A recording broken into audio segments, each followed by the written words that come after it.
Salut tout le monde, très urgent et très incroyable. Mes chers amis, aujourd'hui, ça va chauffer. Aujourd'hui, c'est samedi 8 juillet 2024. Mes chers amis, l'intime ami du ministre de la Défense, colonel Sadio Kamara, qui est toujours en prison sur l'affaire de détournement des achats de groupes électrogènes de l'EDM. Tout le monde sait qu'il y a coupure d'électricité.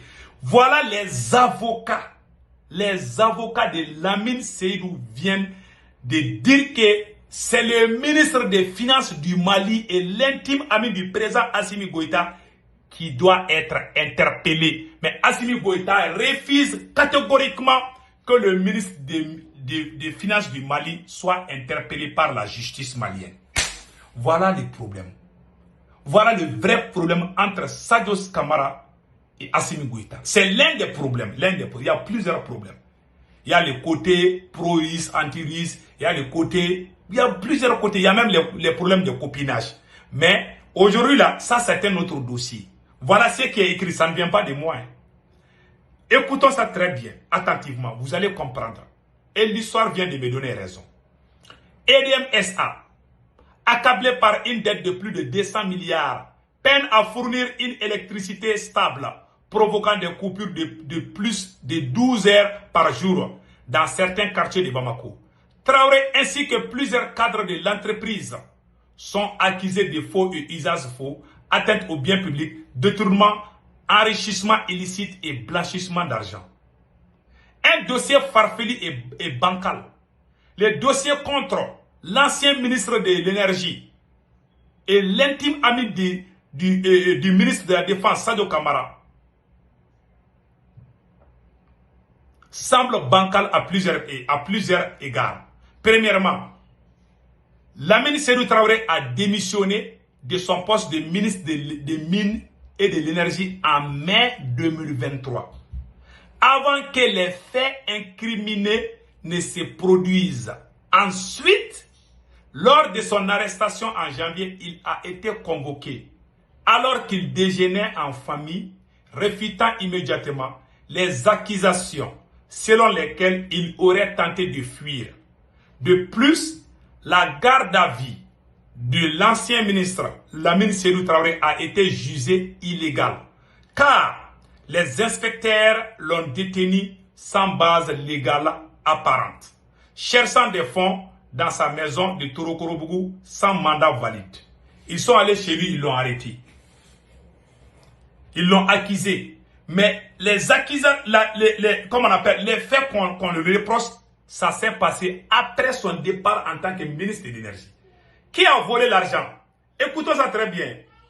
La défense du ministre Lamine Seydou Traoré rejette vigoureusement ces allégations, soulignant que les contrats contestés ont été exécutés par le ministère de l'économie et des finances et sont toujours en cours sous l'actuel ministre de l'énergie et de l'eau. M.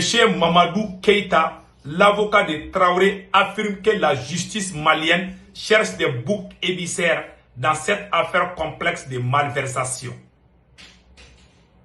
Donc, vous avez compris maintenant? Donc, les avocats de Lamine Seydou Traoré avancent plusieurs arguments pour démontrer l'incohérence des accusations. Lamine Seydou Traoré n'était pas impliqué dans le processus d'achat EDM SA, géré par un comité de marché au-dessus du conseil d'administration. C'est le président lui-même qui gère cette affaire. Si l'argent a été volé, ça c'est au niveau de la présidence. Ils sont arrêtés.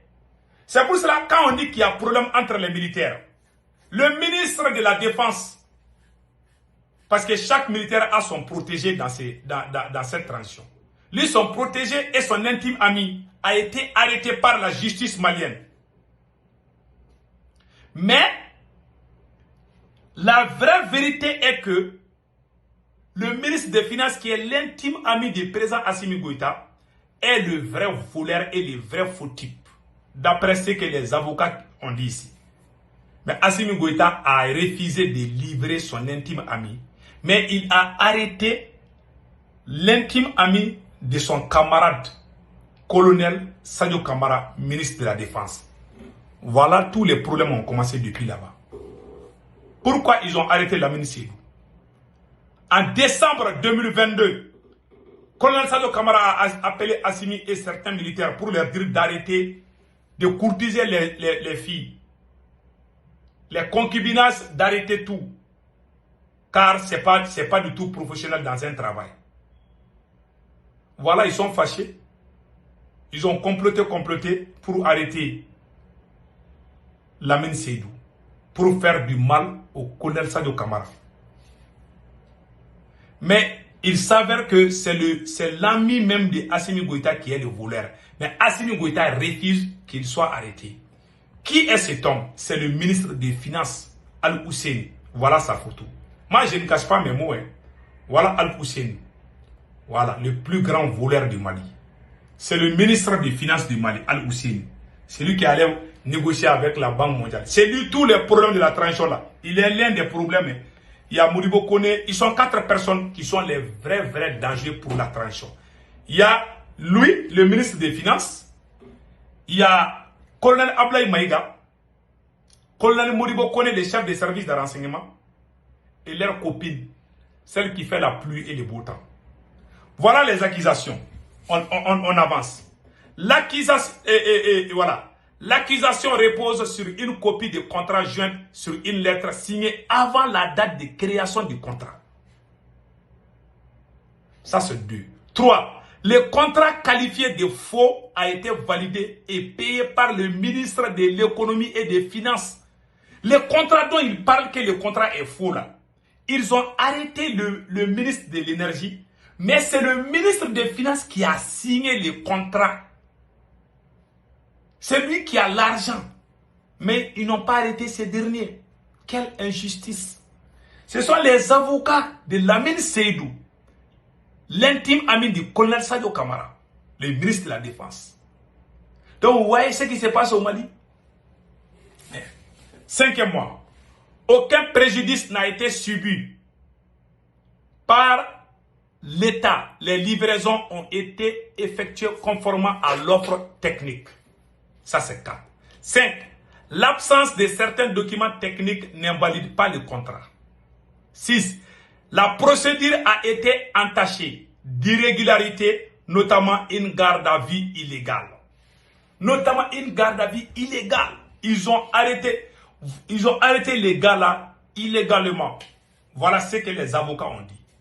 Donc, en conclusion, les avocats de Lamine Seydou, l'ancien ministre de l'énergie et l'ami du colonel Sadio Kamara, ont montré que c'est le ministre des Finances qui doit être arrêté et qui est l'ami de Assimi Goïta.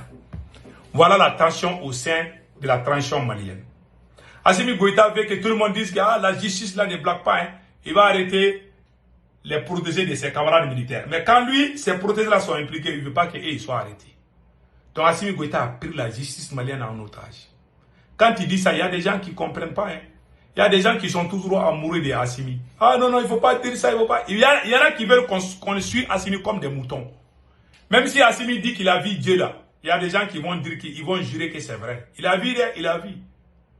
Il y a des farfelus, des nullards dans ce monde. Je vous dis ça. Hein.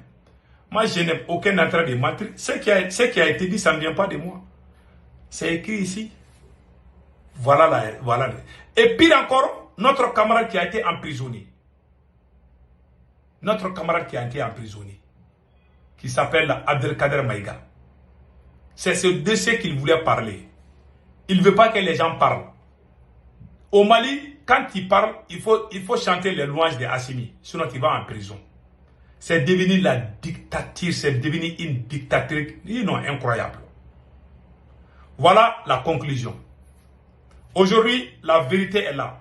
C'est le ministre des Finances qui est voleur et qui est l'intime ami de Assimi. Et c'est lui qui gère même l'argent de Assimi Goïta. Un voleur. Je suis désolé de ce que mon président est en train de faire. Hein. Mais c'est la plus grande honte du siècle. Le monde entier nous voit. Mais regarde aujourd'hui ce qui se passe. Donc, passez un excellent week-end. C'était juste pour vous montrer ça. Passez un excellent week-end. Ciao, ciao.